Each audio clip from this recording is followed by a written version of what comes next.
Affinity Designer, and I'm only just learning this one, but it's a vector drawing app. You have a choice here whether you draw in vector format or whether you're using pixels, and this one here indicates that I'm in the vector mode. And I go to my pencil.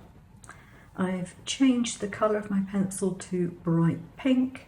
I've imported a PNG of the text that I want, and I've switched off the line fill. Down here you can see that I've got 1.0 pixels, pink stroke.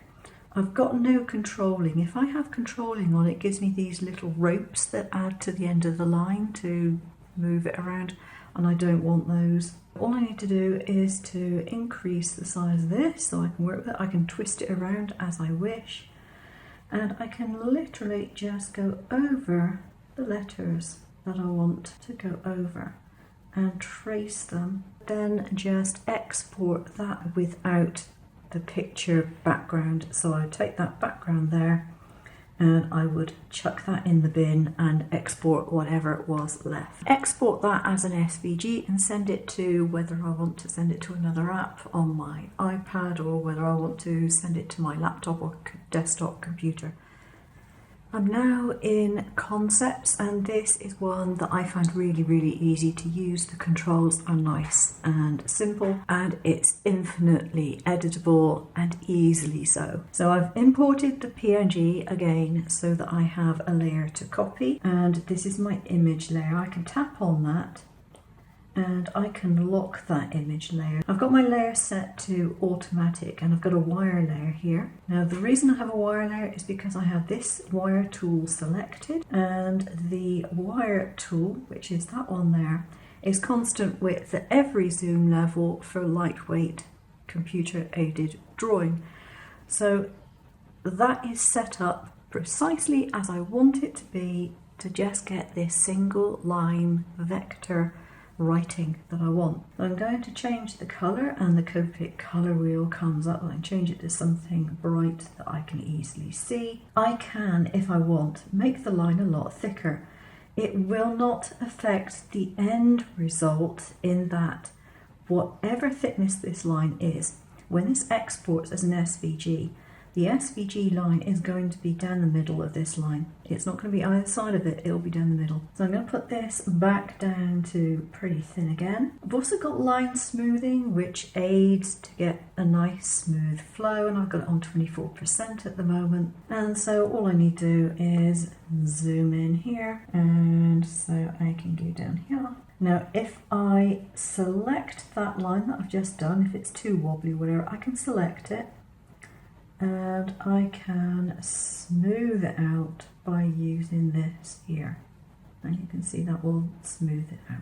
Right, I'm going to throw that one in the bin for the moment. Go back to my line, 24%. I'm going to put that smoothing up just a little bit more to about 30ish, and now I can just do my drawing, and you can go as slowly or as fast as you like. There we are.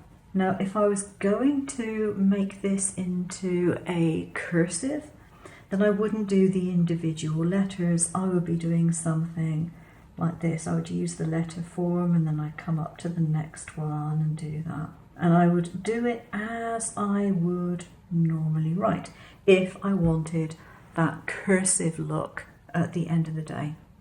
So you do what you like to do with your letters, and then you export and you save it as an SVG. And again, you can take that image away. You can just export the one layer. You can then use it as you would like to in your cutting machine with a pen in the machine, and it will be a single line. So instead of having the double line, you've got the single one. So here it is as a double, and this is what it would look like as a single line, as if I'd written it myself. So that's how to get these two programs to enable you to do your single line. If you have a Mac, then the easiest option and really wonderful is Super Vectorizer. Now this is a tiny little app and all it does is tracing, but it'll trace pictures, your clip art, your various things that you want to put onto cards and stuff. It'll do all that tracing for you. It'll put it into individual colour layers if you want to. It'll do all sorts of things. But the other thing that it does is it skeletonizes text. And this literally just took a couple of clicks. It's got a smoothing function as well, so it's a little bit wobbly. You can smooth it out, just up the smoothing. And it takes a couple of seconds to change a whole page full, if you want, of text into a vector, which is single line. So you can have a whole page of stuff, convert it to vector. Now, what I would say is that when you put it into, if you're going to put it into SureCutsALot, for example, select it and use the node simplification, because that will make it flow much easier.